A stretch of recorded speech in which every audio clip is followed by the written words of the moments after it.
This was an emotionally charged film. Did you do anything in specific to prepare yourself for it?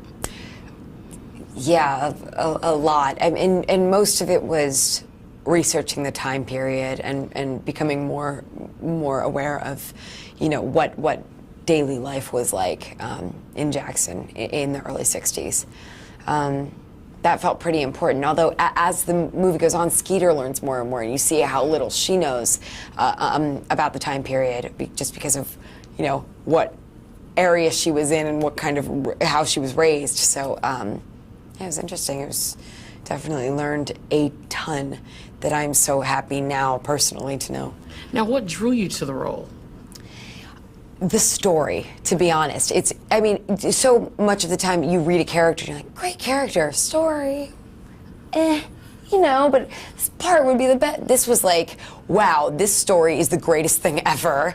And there are 6 or 8 female roles that are beautifully written that are part of this story. It's just, it was so incredible. And then the opportunity to play Skeeter, who had this modern way of thinking but wasn't a martyr and still wanted to fit in with her friends, but is also learning and becomes a revolutionary kind of by accident, and you know, we find such incredible friendship in Aibileen and in Minnie, and I don't know, it was just everything. It was a no-brainer. Skeeter was like so passionate about being a journalist and about being a writer. Yeah. And then she found something else that, in a way, she was passionate about, you know, the injustice and seeing something done right. Do you identify at all kind of with what she was searching for in your own personal?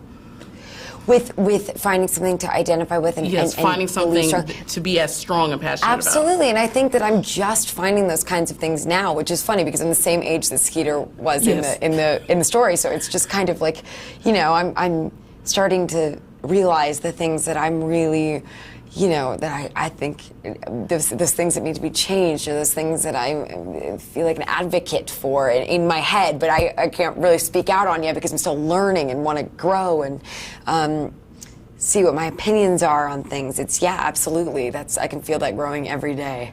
And being part of this movie has been a huge part of that. Now, one of the amazing things about this film is it was actually shot on location in Mississippi. Yeah. How did you feel, Mississippi, how receptive were they for, you know, the cast and crew to come there and do something so racially charged? I mean, it was really interesting. We were in this really small town called Greenwood, 18,000 people. And it was, I mean, we had locals from the town, including the mayor, as extras in the scenes, or like in all these scenes with us. But there's also this sense of, and they're so supportive and they're so sweet, and they're bringing you zucchini bread and they're inviting, you know, you over for dinner and introducing you. Exactly.